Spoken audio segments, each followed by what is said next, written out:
Hello tout le monde, alors aujourd'hui pour cette première chronique vidéo, nous allons parler de comment garder la foi quand tout va mal. On passe tous des moments difficiles où rien ne marche, que ce soit dans le domaine du travail, la famille, son foyer, bref, ça ne va pas. Et souvent, on a tendance à réagir comme ça.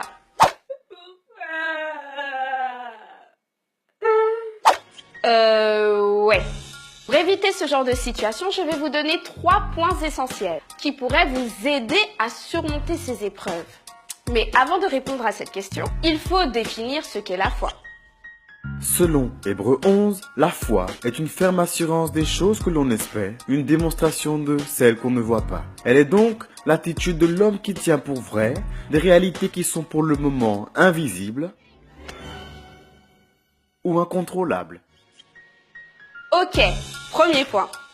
Quelle est ta force? Dieu est ta première force. Les personnes pourront toujours essayer de t'aider, mais malgré toutes leurs bonnes intentions, parfois, ça ne suffit pas. Dieu, lui, il a cette particularité de te connaître mieux que quiconque. Il est celui qui sonde les reins. Et même les cheveux de notre tête sont comptés. 266, 267... En gros, il saura t'apporter les réponses dont tu as besoin. Et j'ai pu constater moi-même que Dieu est fidèle. À chaque fois que je lui ai demandé de l'aide, dans les moments difficiles, il a su réchauffer mon cœur. Quand il m'arrivait des choses que je ne comprenais pas, il a su renverser les situations pour me montrer qu'il est un Dieu de justice. Parfois, il peut arriver que vous ressentiez une baisse de forme. Pour continuer à assurer, vous avez besoin de vous recharger en énergie. La Bible est une formule complète, efficace, à utiliser sans modération. Deuxièmement, savoir s'entourer des bonnes personnes.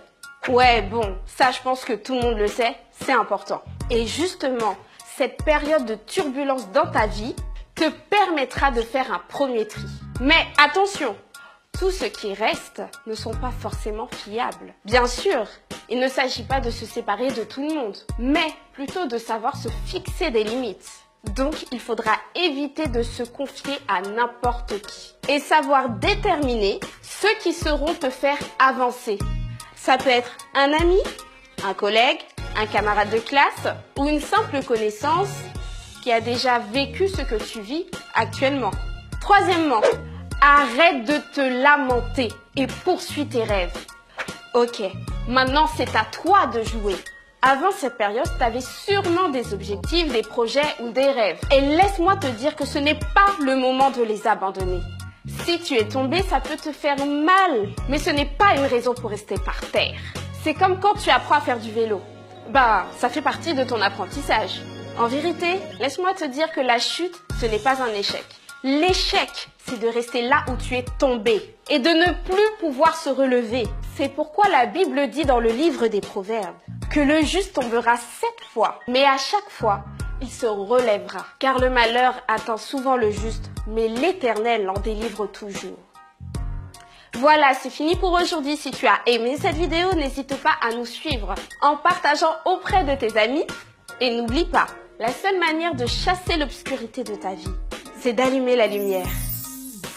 À bientôt!